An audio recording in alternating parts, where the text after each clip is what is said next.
Call the meeting of the Finance Committee to order. It's Monday, November 17th at 12:03 p.m. Diana, can you please call the roll? Good afternoon. Green? Here. Avalos? Present. Pertogini? Here. Novick? Zimmerman? Here. Christopher, if you could read the statement of conduct, thank you. Welcome to the meeting of the Finance Committee. To testify before this committee in person or virtually, you must sign up in advance on the committee agenda at www.portland.gov/council/agenda/finance-committee or by calling 311. Information on engaging with the committee can be found at this link. Registration for virtual testimony closes 1 hour prior to the meeting. In-person testifiers must sign up before the agenda item is heard. If public testimony will be taken on an item, individuals may testify for 3 minutes unless the chair states otherwise. Your microphone will be muted when your time is over. The chair preserves order. Disruptive conduct such as shouting, refusing to conclude your testimony when your time is up, or interrupting others' testimony or committee deliberations will not be allowed. If you cause a disruption, a warning will be given. Further disruption will result in ejection from the meeting. Anyone who fails to leave once ejected is subject to arrest for trespass. Additionally, the committee may take a short recess and reconvene virtually. Thank you. Okay, colleagues, today we're going to have an update from the transportation package from the state level, and then also a discussion regarding the sidewalk improvement and pavement plan and the options that exist with regards to financing of that work moving forward. So with that, clerk, if we could call item number 1, please. Item number 1, update on the state emergency transportation package. All right, good afternoon, welcome, and go ahead and kick it off. Good afternoon, Chair Zimmerman and members of the Finance Committee. I'm Priya Dhanapal, the DCA for Public Works. Thank you for inviting us to talk about the recently passed state transportation package. We're very thankful to all of you who have helped us advocate for this funding and for the Portland delegation who helped us get it over the finish line. While this funding is incredibly good news and it will help stabilize transportation operations in Portland for now, it is still unfortunately, just a stopgap. The transportation system has been chronically underinvested for years, and our needs are many. I look forward to working with this committee and all of council as we think about how to continue to stabilize and invest in our transportation system. And with that, I'll turn it over to Director Williams to talk about the funding. Thank you, DCA Dhanapal, and good morning, Chair Zimmerman and members of the Finance Committee. I am Millicent Williams, Director of the Portland Bureau of Transportation, for the record. Next slide, please. I'm pleased to be here to discuss the state transportation package. I know one of the central questions we've received is how will this benefit Portland? As you see here, we are estimating that in this fiscal year, PBOT will receive about $10.6 million. In future years, the amount will fluctuate a bit, but was estimated to be around $24 million ongoing from the new package increases. During the spring and summer, updates from ODOT and Multnomah County reduced the base state highway fund revenues by $4.5 million. So the net increase with the new state package is only $19.5 million starting in fiscal year 26-27, or about $8.5 million over what we have budgeted this year and forecasted for future years. Unlike versions of the state package that did not ultimately pass, the amount will not go up again in future years to keep up with inflation. This funding is very welcome news, but we will very quickly likely lose ground again. It's important to note that there are other ways that this package will benefit the City of Portland. Our partners at ODOT, TriMet, and Multnomah County will also receive funding that will help them provide critical services to Portlanders. Next slide, please. The most immediate impact of this funding is that it covers the approximately $11 million that was already assumed in our fiscal year 25-26 budget. This is critical funding which eliminates the need for any additional position reductions this fiscal year. Given multiple shifting revenue forecasts, we are not expecting excess revenue this year, especially given the extreme budget pressures over the last 7 years. We have eliminated or borrowed against some future reserves and set-asides. For example, we currently do not have any reserves for landslide mitigation. Any extra resources this year can help pay back those set-asides. We need to mention to the important caveat that there is an effort to refer this bill to the voters. Petitioners will have 90 days from when the legislature adjourned on October 1st to get the signatures needed to send the bill to the ballot.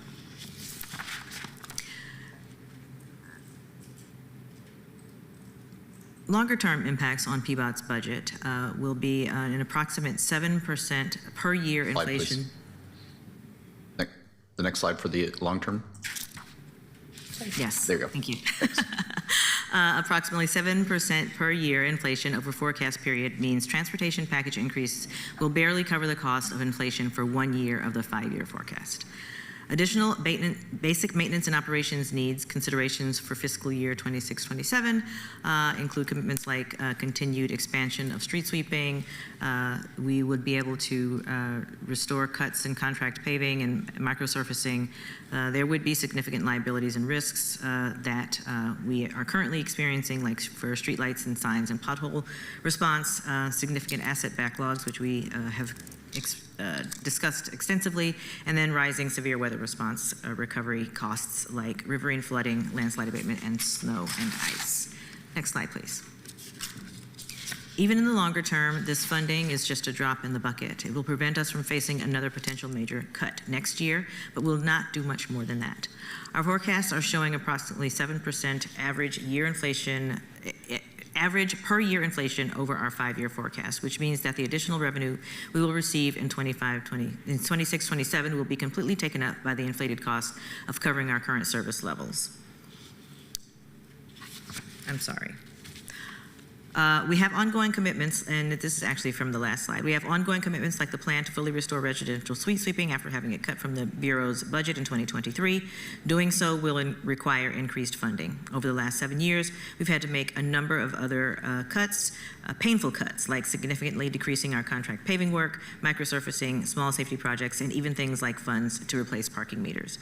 We also have significant liabilities that we have been unable to take care of. We have streetlight poles that we cannot maintain or replace, signs that need replacing, and we face risk if we cannot keep up with the reasonable timing of filling reported potholes. Of course, we would like to be able to make more significant progress on our major asset backlogs and address unmet maintenance needs for paving and bridges. We also continue to see increased severe weather, and with that, increased costs to address flooding and landslide abatement and to keep the streets clear during snow and ice events. For instance, already this fiscal year, we have unexpected expenses associated with addressing damage brought on by the Tichenor landslide. So unfortunately, this list is quite long, but again, this state funding is very welcome, but it will not get us very far towards meeting all of these needs. Thank you. In the last slide about what's next in Salem, Office of Government Relationships could not join us today, but we work closely with them, and we are happy to speak to the next steps in Salem. Of course, the most immediate issue is that we're all waiting to see what happens with the referral. And we don't expect significant funding activity in the 2026 short session, but the transportation bill left substantial unfinished business. And so discussions for a 2027 package will likely begin soon. We also want to note that ODOT faces severe operational and revenue pressures similar to the city of Portland. And that means the city must continue defending the current practice of sharing state highway fund revenues between the state, the counties, and the cities. The recent transit increase sunsets in 2027, and making the continued transit funding critical. And while PBOT uses basic operations and maintenance funds for smaller safety improvements, major safety investments went unfunded this session, including the Safe Routes to School and the Great Streets program. And major state transportation projects will also need continued funding, and there are ongoing considerations around modernizing Oregon's transportation funding structure to reduce resilience on fuel taxes. And with that, we conclude our update, and we are open for any questions. Thank you. We'll go to Vice Chair first. Thank you, Chair. For those of you who followed along with those numbers, I apologize. I need to make sure I understood them correctly. So with the funding currently coming out of Salem, we meet the $11 million in this year's budget plus an additional $8.5 million. Is that correct? 11 million, yeah. No, just it's the 11 million. So in the presentation where it said that this gives us 8.5 million over our current budget, what does that mean? I'm trying to figure out, there was the 11 million number, the 8.5 million number. You said we're at even essentially for next year. We're backfilling revenue at some point from some pot of money. But I need to see a line that says this year we budgeted this much, and with the revenue coming in from Salem, we will have this much, this much, this much. If it's up here, are we using that to backfill those funds, or is there something else we're using it for?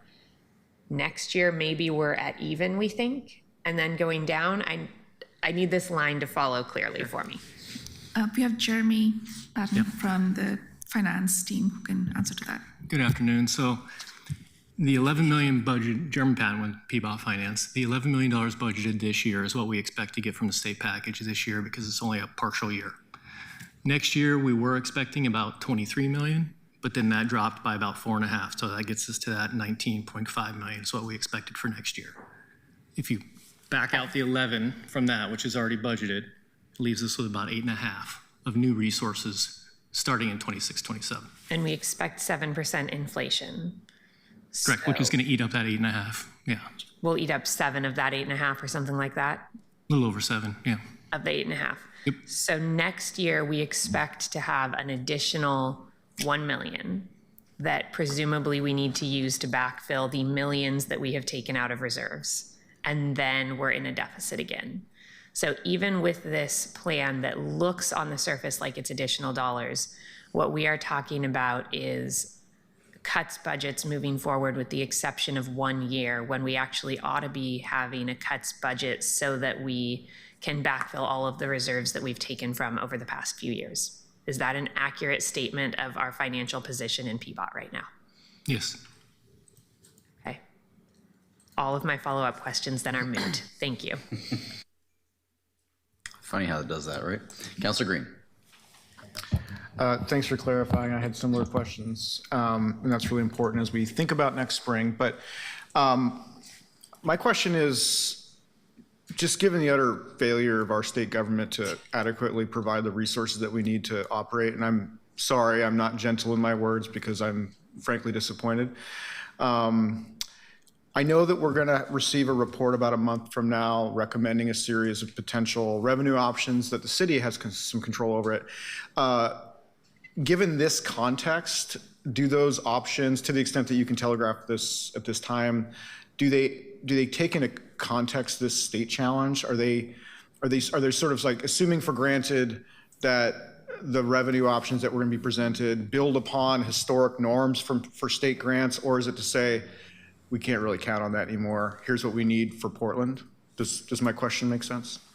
Your question makes sense. Thank you for asking.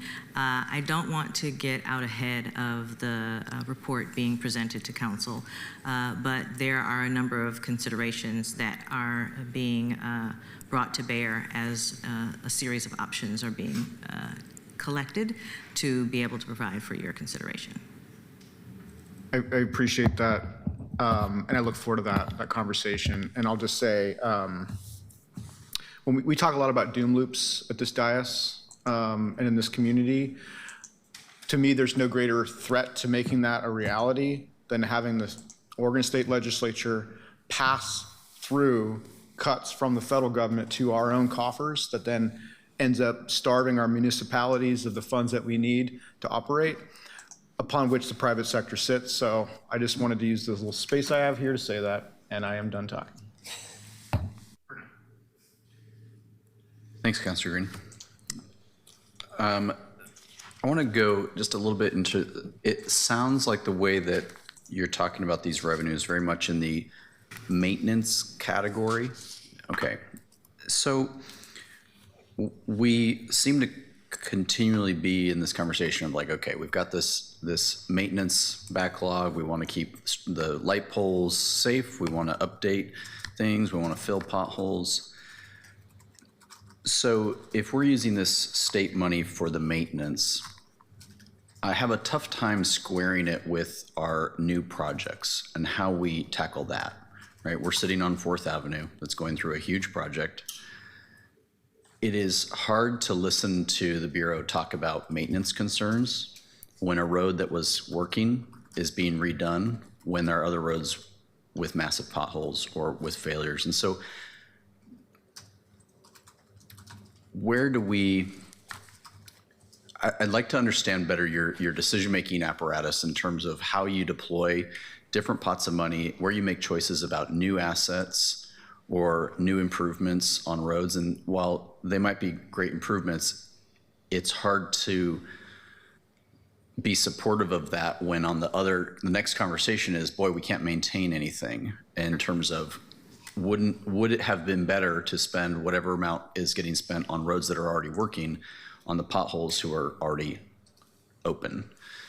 How do we square this? What pots of money are we talking about? Do we use a totally different pot for these specialty projects? And can we discuss that a little? Because otherwise, I think today's presentation will leave folks wanting for an understanding of how PBOT deploys its resources. Absolutely, and thanks for the question, Counselor.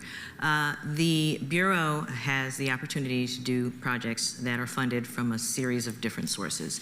And right now, the general transportation revenue is what funds maintenance and operations. So the money that comes from parking, the money that comes from permit fees and all of those things, that's what funds maintenance and operations.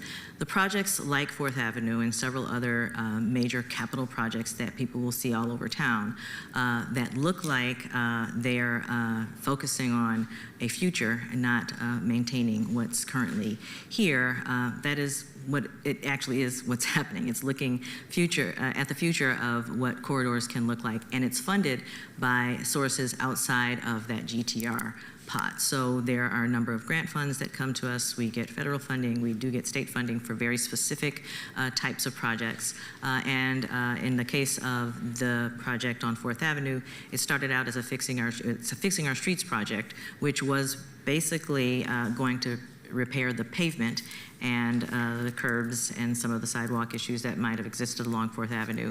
But we saw an opportunity to bring in other funding sources, and that's what made it a really big project with contributions from TriMet and other sources to ensure that we had the transformational opportunity on 4th Avenue. So that's what happens, and it is very frustrating for people who don't have the opportunity to sit down and say, well, this is for that and this is for that. But that is really what it is. We have segregation of funds that some are specifically dedicated to the maintenance and operations functions. The majority of all of the GTR goes to that maintenance and operations funding, as well as the very small general fund that we receive. That does go towards maintenance and operations. But the other capital projects, which is about $250 million of project value, that is from other sources of funds. And so I share in needing to find ways to better express to community the ways that we're funded and why a project became a project and how a project became a project. I know there was a presentation before this body on the transportation system plan, which is a 20-year look ahead about what we will be doing and how we'll prioritize which projects we'll be doing. A number of assessments go into helping to make the choice around where we will make investments. We have an opportunity to provide to this body a listing of the projects that we've done over the course of the past 20 years, how we've improved communities or sought to improve communities, but where we also see gaps. And in some instances, the problems are so great that we're not able to address them based on the funding that we've received. The funding from the state, if in fact we didn't have to account for some of the things that were discussed that Councilor Perugini raised, would have been an opportunity for us to really dig in on that maintenance and operations. That's what every community advocated for, but unfortunately, as we all know, it costs a little bit more to do what we do than meets the eye. And so it doesn't go as far as we would like for it to. But that's the segregation of the funding.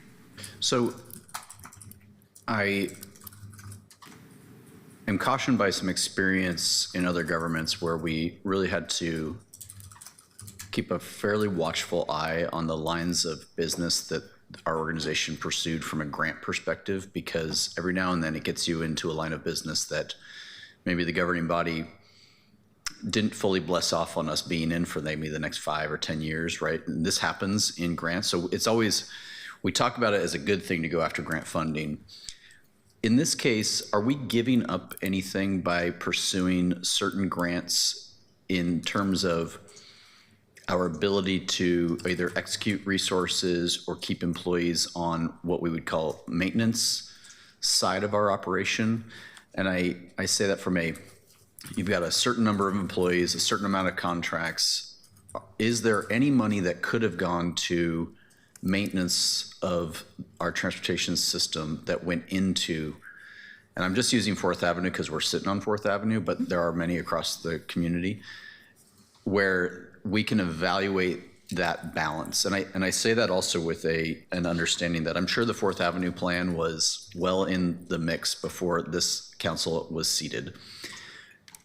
I would like to better understand when the Bureau is going to start working with the council offices for what is coming in their district to start giving an initial yay or nay so that we can apply our goals as a city with a district lens to them. And I expect that those are years out projects, but I don't really know like what's in the mix next for District 4.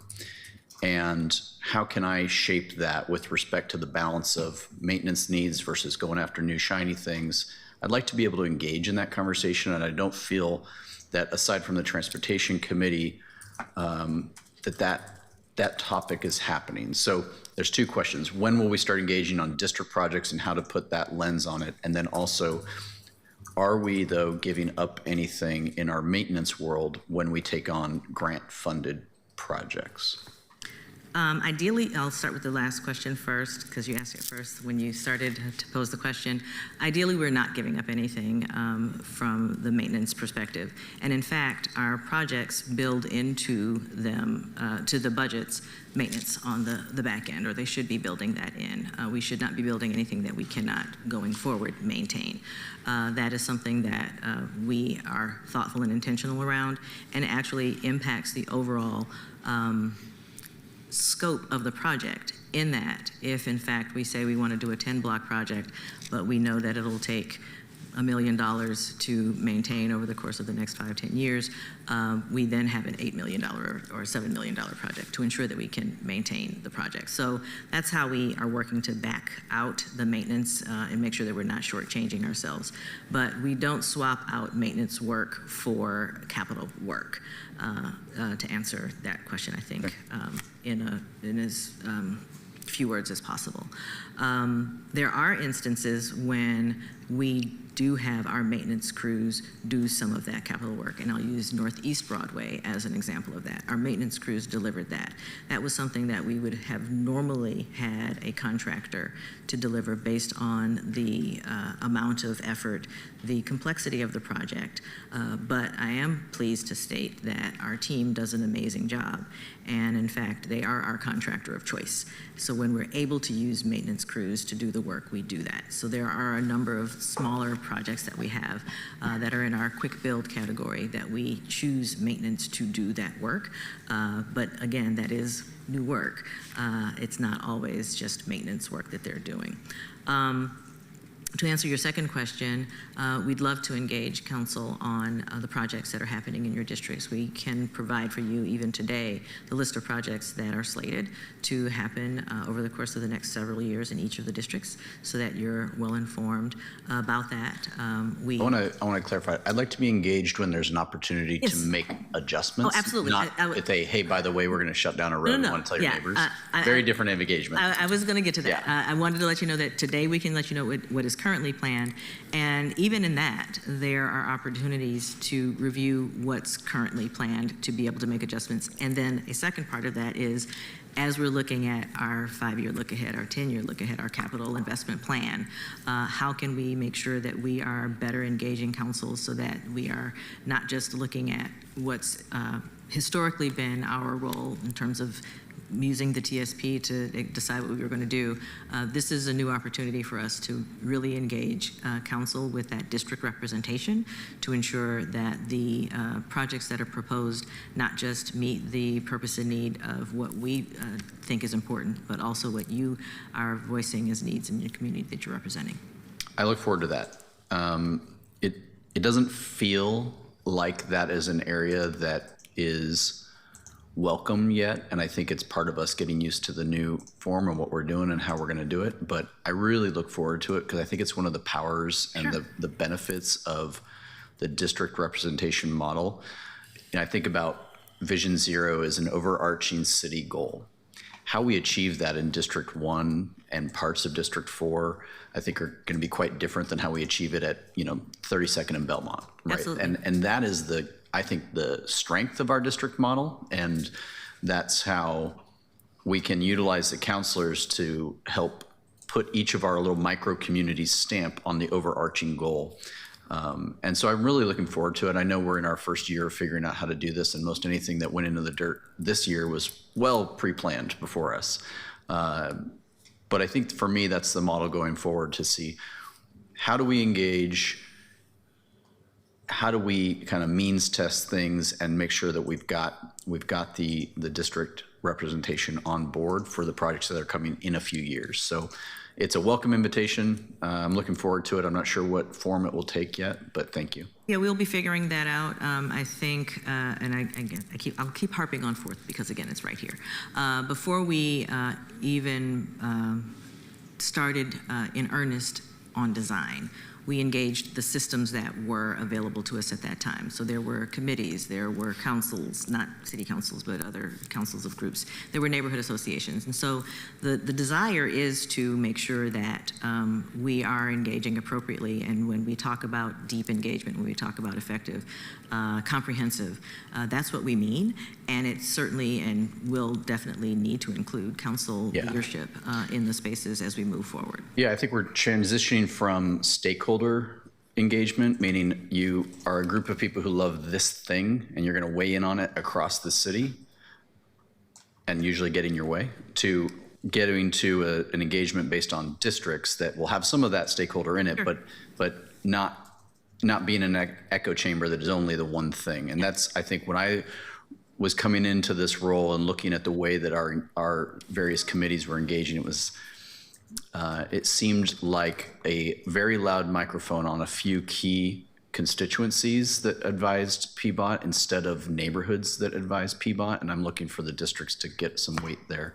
So appreciate those answers. I hope that as the public is watching that they're understanding that sometimes a new project is going in the ground and we're also lacking in maintenance funds, and those may not be the same pots of money. The question we have to ask ourselves is, are we willing to not do the new project just because we can't fill the pothole? And I think that sharing that has been helpful today, so thank you. And that's a question around our values as a city as well. Do we, just to keep the wheels on the bus, do we go after the funding? You gonna sing the song? I do the karaoke. I'm aware. Yeah, do we want to do that, or do we want to forego funding if it doesn't align really well with what we are stating is our priority as a city? That's a great question to ask, and something that we ask ourselves often.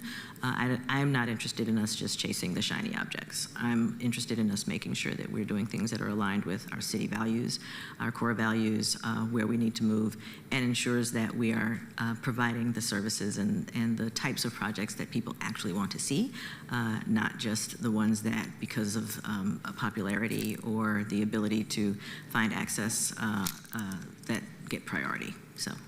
Thank you, Director Williams. Thank you. I'm going to go back to Vice Chair.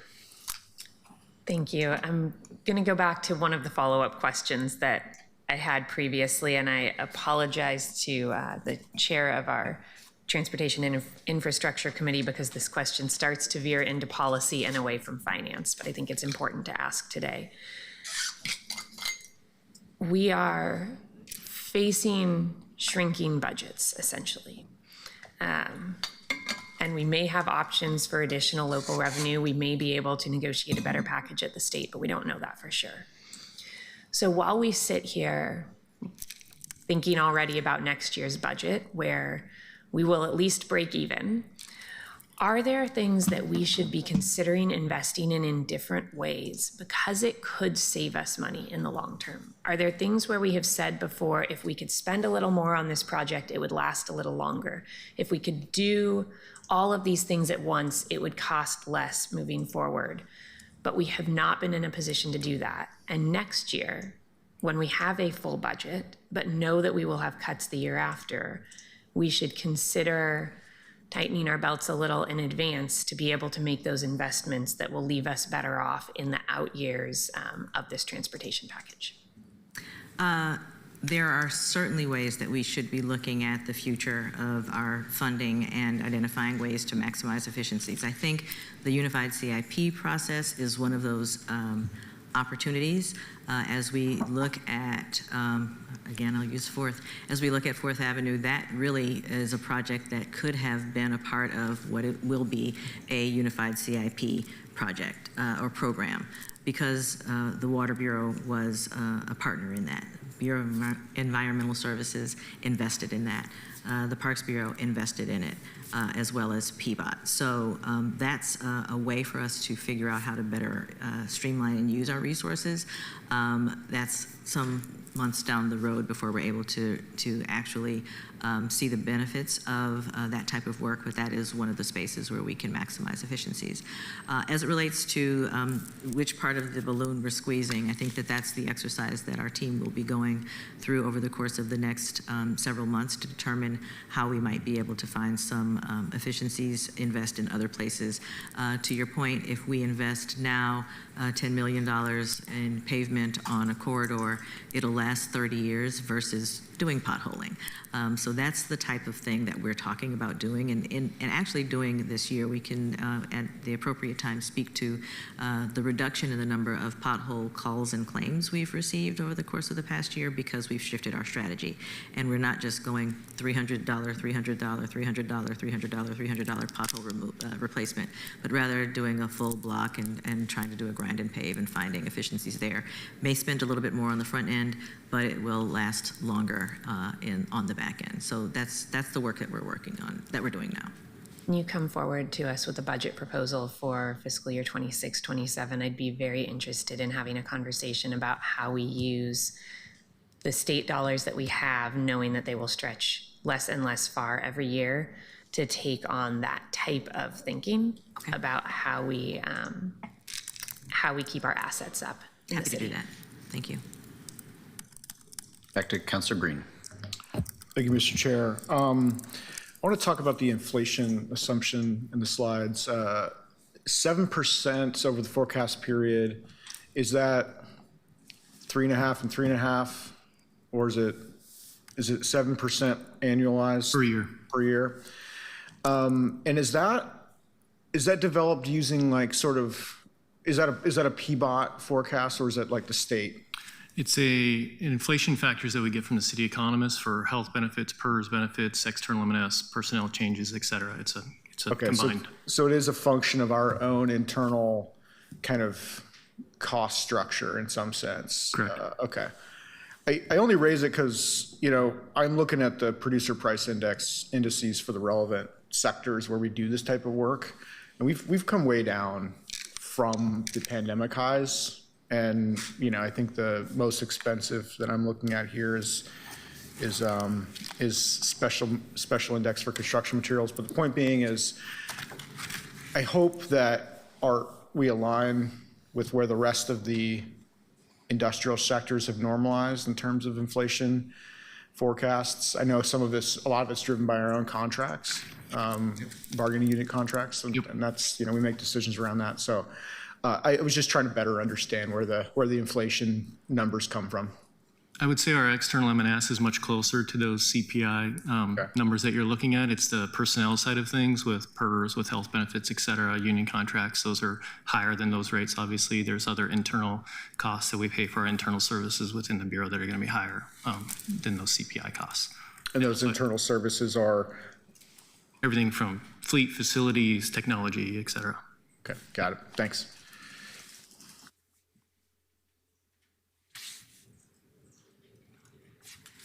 Okay. I'm not seeing any other questions or discussions in the queue. So with that, I think I'm going to say thank you. Thank you. Any closing thoughts at all from Director DCA? I just want to say thank you for the Yeah. opportunity to present. We recognize that this continues to be a space of great interest across the full council, which I actually appreciate.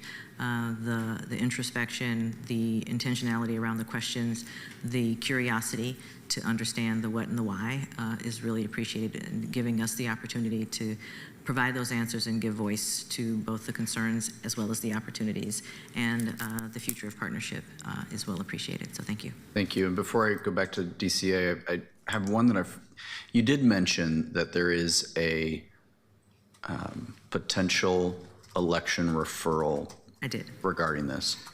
Does that potential factor into your plan for expenditures in terms of when and how, or do we hold for 90 days? Do we hold, if it goes to the ballot, do we hold for a year? What's your thought process around that? We will hold necessarily. We don't want to have budget insufficiency. Right now, we have not reduced force, with the exception of a couple of positions. We are being quite conservative in terms of how we are spending. We are, as a city, currently in a hiring freeze. So, and the Bureau has quite a number of vacancies. We've had a number of vacancies. We've had a number of vacancies for a number of years, based on the at least 2 years of 30 million plus budget gaps that we needed to address. So we've been holding on to that. But come, what is the date of the? Come January, we'll know for sure what we'll need to do, and it's likely that we'll need to come before this body again and have a conversation about what the future of the Bureau looks like. Okay, thank you. DCA Donapal, any closing comments? Thank you for your interest in this topic, and I'm Like money, so yeah, we're in this topic. Yep. we are excited. There's a number of opportunities to engage with PBOT and our other infrastructure bureaus as well. And I'm excited about unified CIP and asset management strategies that are coming up. And we look forward to engaging with all of you in this committee and the full council as well on how we can do infrastructure investment moving forward. Thank you so much. Okay, I think we're going to move to item number 2, somewhat related. Item number 2. Transportation with your feet, anyway. We're not leaving. Item number 2, updates on sidewalk improvement and pavement program. Okay, so colleagues, I've invited our CFO here. Some months ago, we passed the resolution, and it has been a challenging topic to figure out a financing package for how much work is reasonable to expect that we can fund, and also the various mechanisms that we can use to fund, right? There are a variety of topics that I think that our CFO will address. My intent as a chair of this is to bring this committee into that discussion phase so that we can start providing some direction to the finance team for bringing forward various courses of action to be able to realize that resolution, and to provide us some decision making instead of being in a position where the first thought process to bring forward a funding package is the one that gets attention. I'd like to have a deliberate, like, here are kind of the things at play. Here's the leverages and the pinch points. And so that's the intent for today. So I hope that you will ask questions. You'll get an idea for where you stand as a member of finance, where you're at in terms of cash payments versus loan, et cetera, et cetera. So with that, I want to turn it over to Mr. Beery. Great. Thank you, Chair and Committee. For the record, Jonas Beery, the city's Chief Financial Officer. And back again to acknowledge that we haven't forgotten about the Sidewalk Improvement and Paving Project Resolution, SIP resolution, that was passed in May 2025. The resolution aimed to address sidewalk and pavement deficiencies with emphasis on historically underserved areas in District 1 and District 4. On June 23rd, this committee received a presentation on borrowing options with an outstanding question posed and still pending about the revenue stream to be identified as the dedicated payment source for a potential bond issue to fund SIP projects. And again, that question does still remain outstanding. Towards that end, as a reminder, prior presentation identified two primary bond repayment sources. First being just general fund, and the second being general transportation revenue, as was just discussed in the last item. Allocating either of those funding streams to a new payment, a new annual payment for a new bond issue requires trade-offs, by which I mean those funds would no longer be available to pay for existing uses as those might be currently projected or programmed. The city's technical debt capacity remains essentially the same as was communicated a few months ago. The only thing really that's changed materially in that time is the state transportation package just discussed. So again, here for a quick touch point check-in, look to the chair to identify how you'd like the conversation to go forward, but certainly happy to address any questions. Thank you. So with respect to, there are various ways in which sidewalks are coming out in our community. So, right, PSEF is funding some projects relative to safe routes to schools. Some of the questions have been how much money can be deployed reasonably by PBOT in a given year in terms of how much work can actually be accomplished in a given year that comes up, so that we have a reasonable number to understand what's executable. The other sides are that we're curious about hearing from are, is it better to look at $10 million worth of sidewalk projects and find cash, $10 million in cash to do that? Or is it better and more preferred that we figure out what would be the yearly bond payment on $10 million of work? And those are the questions that I'm hoping that councilors can bounce around a little, have some discussions with our CFO, and weigh that against, since we have PBOT here, weigh that against, like, if you were instructed to accomplish this mission, how much would you and how would you go about accomplishing it? Is it our own teams? Is it contract teams? That gives us a sense of where we want to take this. Because I think at this point, we need to provide the city administration some temperature checks for where we might be able to bring SIP into realization.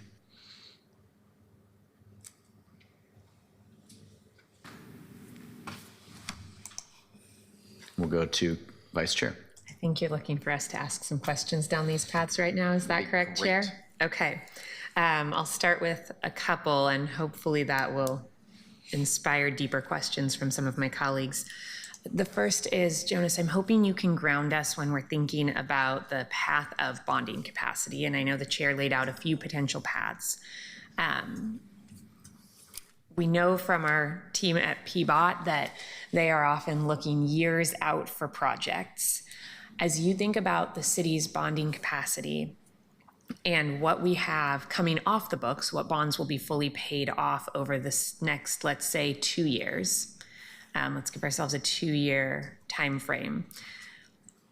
Do we have projects in the works from bureaus already that will fully commit, if we don't make any changes in terms of priorities, any new bonding capacity that would open up? Or do we have potential for excess bonding capacity? And what I'm trying to get at is, if we go down the bonding path, are we weighing the prioritization of sidewalk construction over other new projects council might put forward? Or are we weighing the potential for increased sidewalk construction against projects that are already in the planning process and underway within our bureaus, so that we can understand the trade-offs that we would be talking about? Yeah, it's a good question. It's not as binary of an answer, because obviously there's a lot of moving parts, but as of the most recent calculation I have, I think it's changed a little bit. or will change a little bit with issuance of the Cutter Garage bonds that council just authorized, but roughly, well, let me back up. I would expect that this bond issue would be what we call self-supporting limited tax bonds, meaning it's a limited tax security, ultimately secured by the city's general fund, but self-supporting in that it's paid for by a specific revenue stream. Let's assume that's GTR in this scenario. The debt capacity, the policy debt capacity for that flavor of debt, the limited tax self-supporting, is around 200 million, rounded to the nearest 100 million. And as you indicated, we pay off debt. So as we pay off debt, that capacity starts to go up, and we have a few things on the radar too. So mostly those are a wash in this moment. Again, details are devil's in the details, but so that's the number we should be sort of thinking about, is a couple $100 million. If we said we want to issue 100% of the $200 million that was recommended in the SIP, we're going to do all that up front right now, we would be at our limit, our policy limit for this issuance. I don't think that's what's been ultimately proposed, because that's a 4-year time frame. We wouldn't borrow for 4 years at a time. We'd only probably borrow 60 to 100 million maximum. So we would still, a long answer to your question, but in that scenario, specific to SIP, we would still have some amount of capacity available to address other future needs. We know there are other needs out there, potentially some very big ones, but those will all have to come to council as those evolve and get closer to fruition.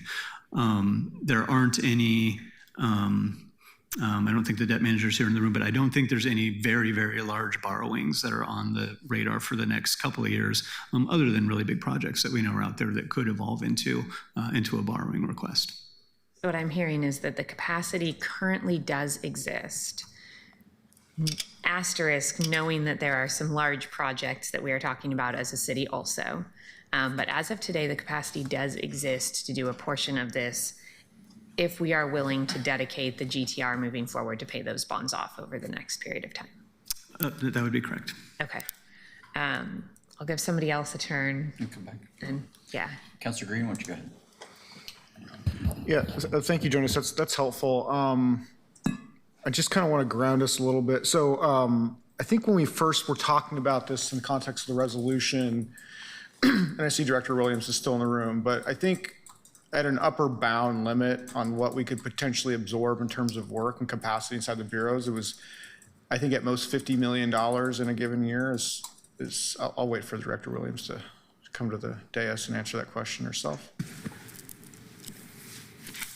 The question is, how much could we deliver in a given Yeah, like year? let's just assume money was no object, which I know is a wild thing to assume at this time and place, but just from the understanding what the technical and like implementation limit is $50 million of work still the We limit? could achieve $50 million of work. It would be a combination, and this kind of addresses one of the points that you were making at the beginning of this item.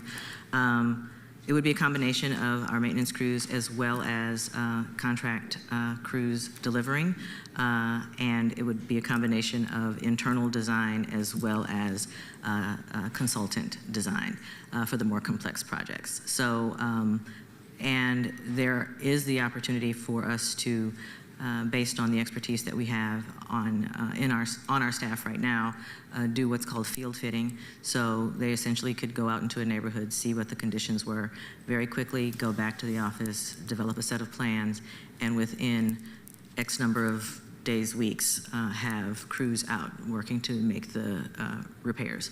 What we would propose to do is have a dedicated team to address the needs regarding SIP, especially those, I hate to say low-hanging fruit, but there's so many opportunities, but especially the ones that are easier for us to be able to make a quick assessment and propose a plan. So we could deliver roughly $50 million of work. I will tell you that on a corridor, and I'll use 122nd as the example, where there's an $11 million investment in sidewalk alone.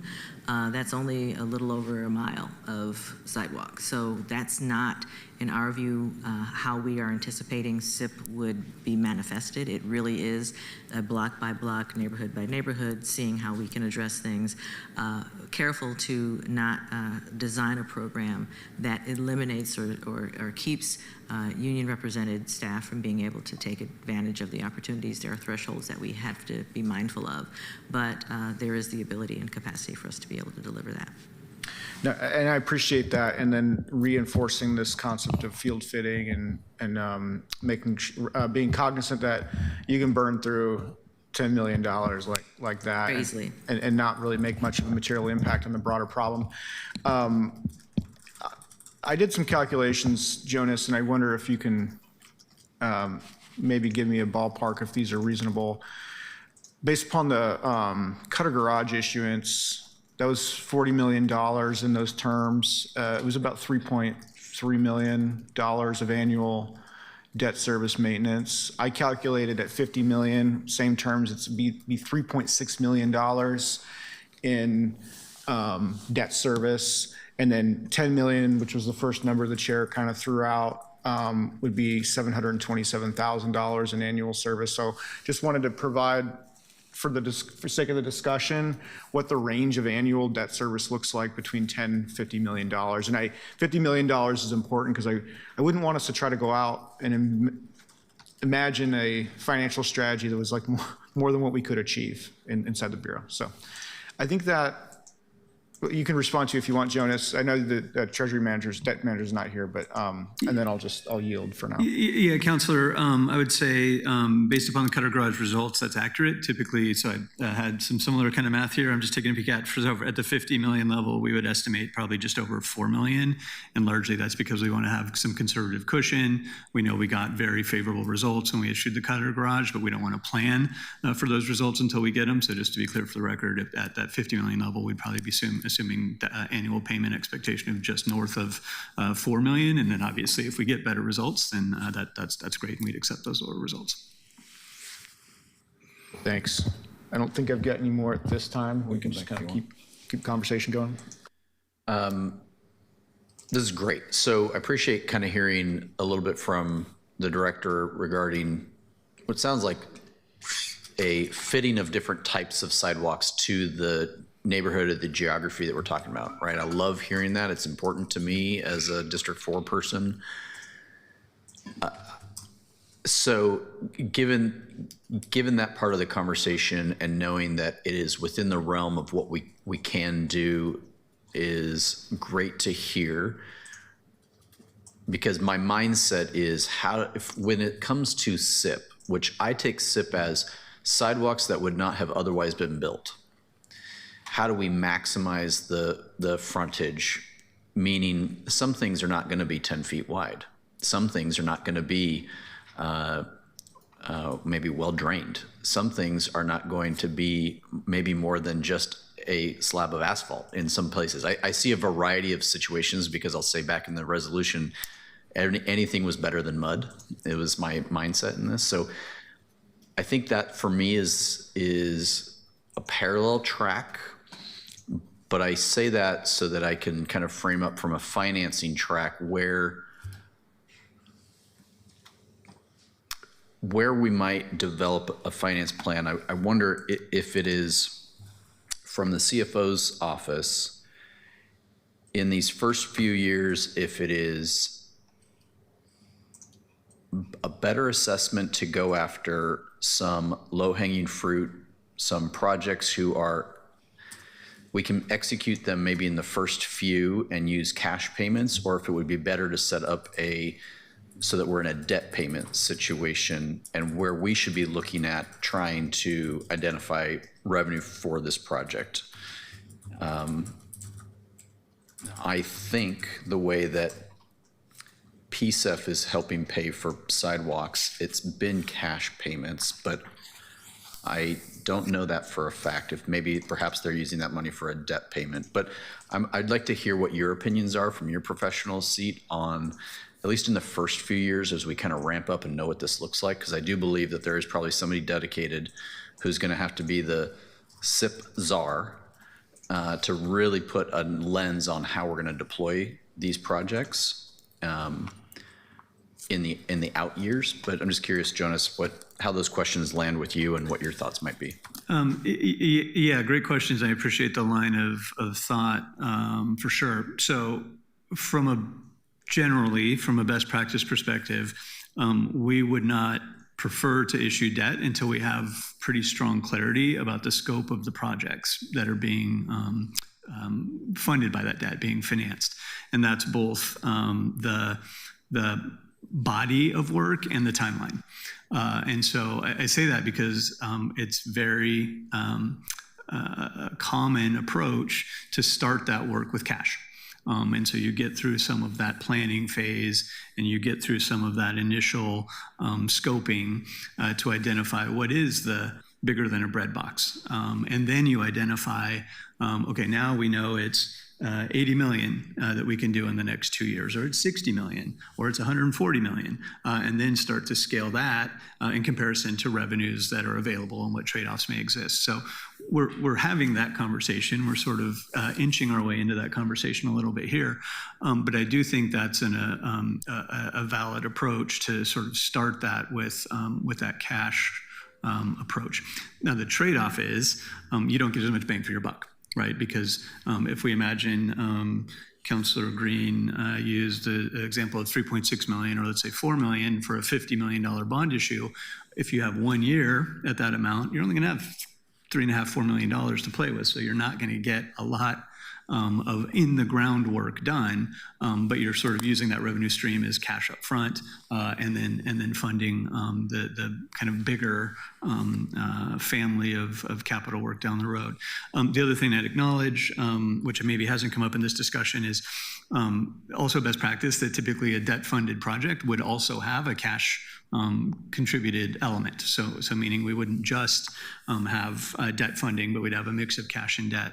Now that's often true when you're looking at one very, very large project, Portland building, versus sort of a bucket of disparate projects that all have sort of a similar surname, let's say. So it's not exactly linear, but I do think that the crux of your point about using some cash up front to instigate and start that project is consistent with best practice. Thank you, Mr. Berry. Let's go back to Vice Chair. I actually wanted to take us into thinking about paying up front and where we might be able to find funds for that. I know we just talked a little bit about the benefits of it, but I'd like to dig a little deeper, Director Williams, if we can. And given what we know about the finances of the Bureau, we just talked a little bit about that. I'll ask a parallel question to my previous question about bond capacity coming offline. Are there places where we are paying for projects up front right now where there might be a little bit of funding freed up in the future because they are one-time costs, not ongoing maintenance, but not grant-funded projects, that we should be thinking about as low-hanging dollars for funding SIP? Or are we really looking at hard trade-off conversations if we want to fund some of this work up front? There may be some excess on projects. That is not a common occurrence, but it does happen. Right now, there are a number of projects that have, as we've gone out to bid, come in under the engineer's estimate. Roughly several $100,000, not massive amounts of money. However, enough to do a block of work, perhaps, to do an alternative pathway in Southwest, perhaps. So there are some opportunities. I wouldn't bank on that as being a real true source that we could forecast delivering work against.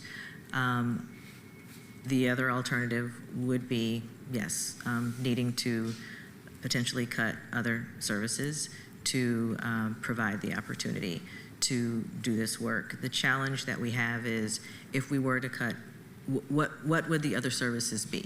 Because again, as we've discussed the state package, the expectation of an investment that's coming from the state would be in maintenance and operations, while SIP projects would ultimately be maintenance.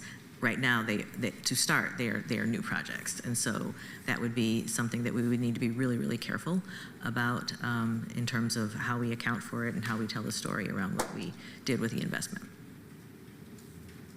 Understood. And I don't want us chasing 100,000 here and 100,000 there for this.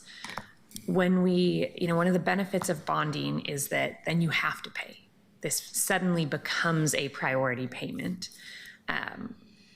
So if we bond for this, the general transportation revenues are locked in. We have to spend them on these sidewalk projects. We also know if we're willing to make that commitment without bonding, we can sometimes do the work more affordably. What are trying to think of the best way to word this. We could bond for this today and have a $4 million cost to GTR next year. That would be pit against something. There's something we wouldn't be paying for.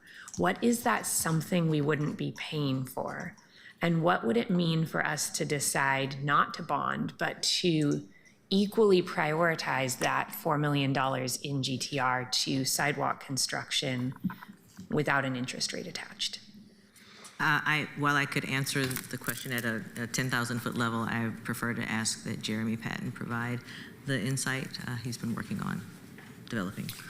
I would say, again, Jeremy Patton with PBOT Finance. Unfortunately, we do have quite a list of potential reduction options that we had to use for last year. So we would be coming back to council and working through those options as far as reductions looking to the future year to fund that $4 million if we were looking at GTR, internal GTR funding. And we do have prioritized lists of those as well. So we have like a list of about $11 million just in case the state package didn't come through. So that would probably be the first list we would look at.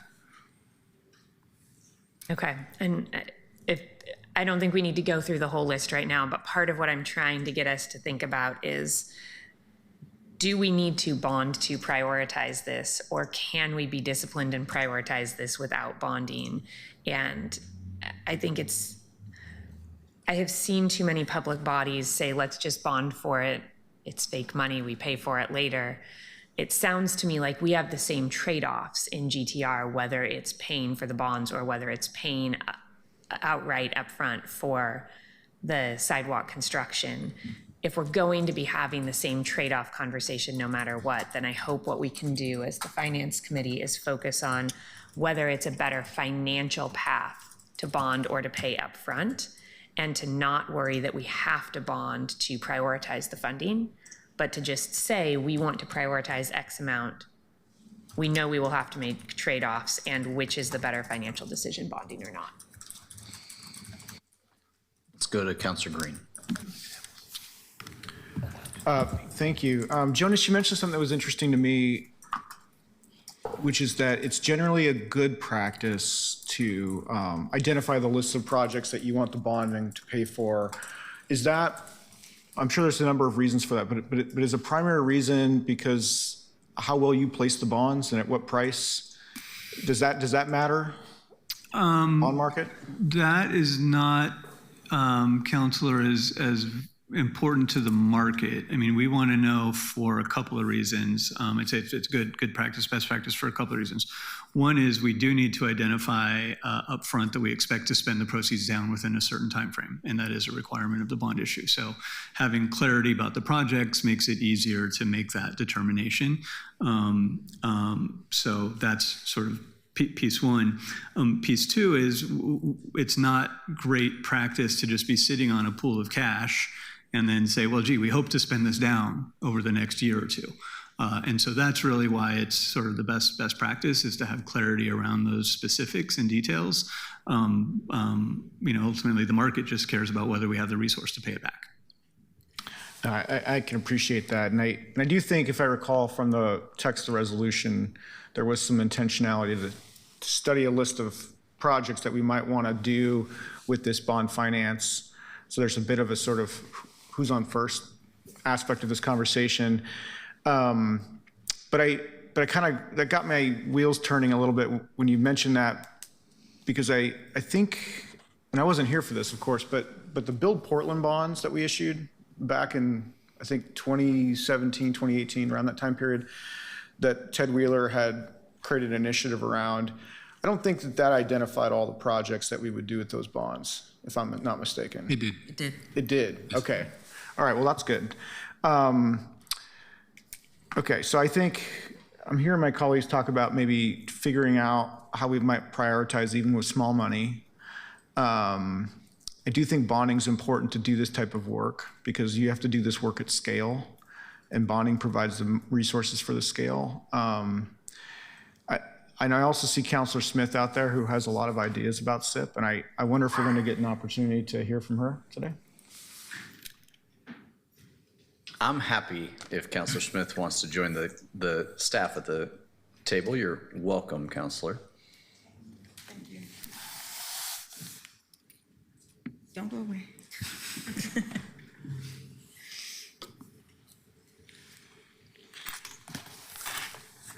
Thank you, Chair Zimmerman and Vice Chair Perotini and the rest of the Finance Committee. As I was listening to this, there was a piece of this that was left out. We also passed a resolution for summer works and apprenticeship programs.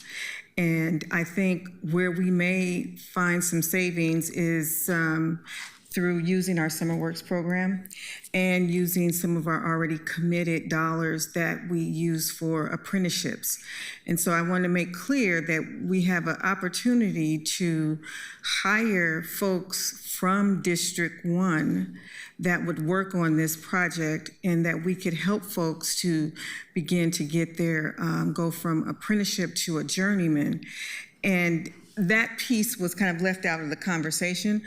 I do like to have an overlay. I think the important thing that you said, Counselor, was, are these projects going to be projects that wouldn't have ordinarily been done? And there is a way that we can do that, because the resolution calls for PBOT to put together a 4-year plan that you can lay over what we're already doing, and then you can begin to prioritize some of those sidewalks and filling of the potholes and paving. And you're absolutely right. We won't need drainage for all of these places, and we'll just have enough room just to have some paving, but it keeps you away from the street. The issue around sidewalks is real. Everyone in this city needs neighborhoods that they can feel safe and secure walking to school and to parks and those kinds of things. So I think the conversation that you're having today is important. It's critical. If we limit ourselves to the GTR money, I think we're doing ourselves a disservice. I think there's a bigger conversation. We do have general fund money that also can back a bonded, a limited revenue bond project. I think the money is there. I think that we just have to manage the bigger $8.7 billion. So if we limit ourselves just to the money that's in transportation, I think we're going to be doing ourselves a disservice. Thank you, Counselor. Thank you. So, colleagues, this is an open discussion in terms of where we want to go. So, as we sit here, part of my thoughts are, what does it take to get some proposals, packages put forward so that there can be consideration by the Finance Committee and ultimately by the Budget Committee, the whole council. And with that, I think there comes some PBOT work as well in terms of the scoping, what's available, et cetera, so that we have, a strong project body of the project and a timeline. To Jonas's point, if we're gonna bond, then we want to have the meat on there so we know what we're talking about. So I'm kind of looking around and I think about, all right, we're coming up on the holiday season, which means right after that, we are fully into the preparation of the budget season. And so my gut is telling me is that right now is the time for this work to take place so that this is a major topic in next year's budget discussion.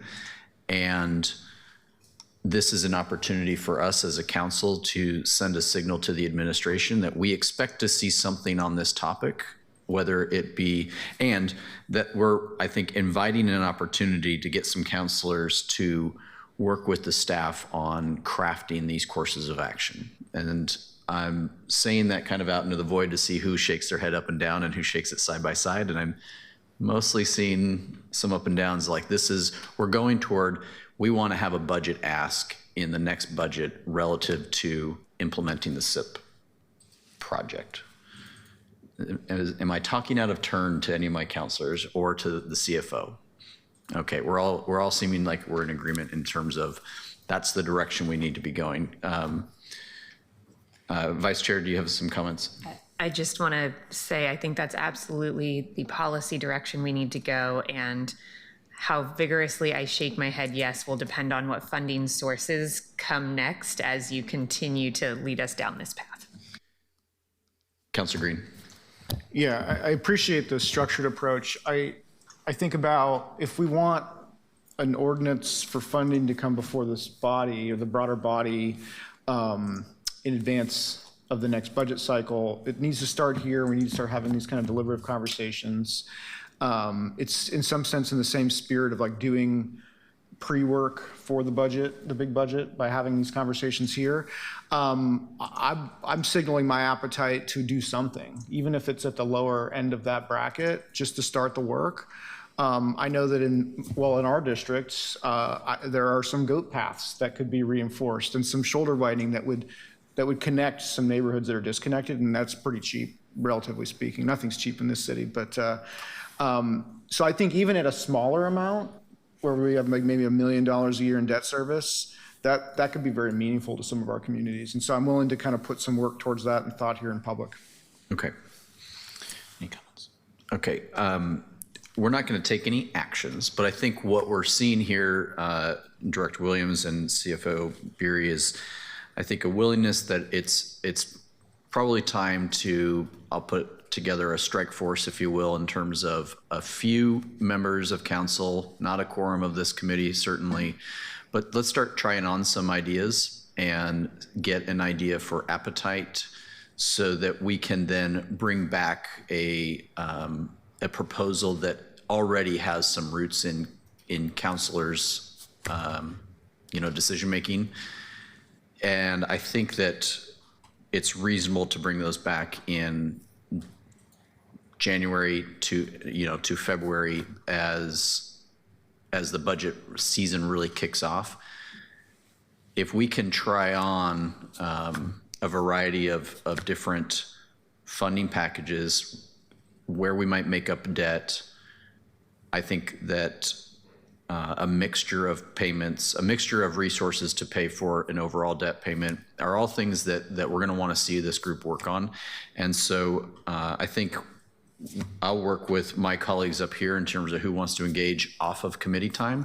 And then you and I can work on maybe who helps round out this thought process, and we can set up a thing for the next quarter so that we can bring something back to this committee for a larger discussion and hopefully eventually passage from here to the full council, and frankly nomination to the administration for inclusion into the budget document come the new year. I'm going to pause in case there are any comments from my colleagues before I go back out to the table. Mr. Beery, anything else you want to round out or any other topics you'd like us to get into today? Sticking just to this topic, Chair. Thank you. No, I think that sounds like a great plan, and yeah, I'm happy to help take the lead in assembling that group and moving that conversation forward to come back. I think January, February is great. We're going to be having budget conversations, and so I think that's a appropriate path forward. I appreciate everybody participating in an open-ended discussion, but on an important topic. This is one of those items that got a lot of attention from this council, and for me, from where I sit, it's one of those items that is most representative of the district lens having an impact on our work. And so it may be a first for us in some areas, but now that we've got the values set, we have an idea what the state transportation package did or did not provide. I thought it was appropriate that this would be the time that we start bringing together this course of action development for how to fund SIP. So appreciate you all participating, giving your insights, and bringing a variety of ideas in terms of how we can either cut costs, how we can think about the scope of projects, and leverage money. And the responsibility of leveraging our cash payments is all really helpful to get out there. So thank you, everybody, and thank you to my colleagues for participating. All right.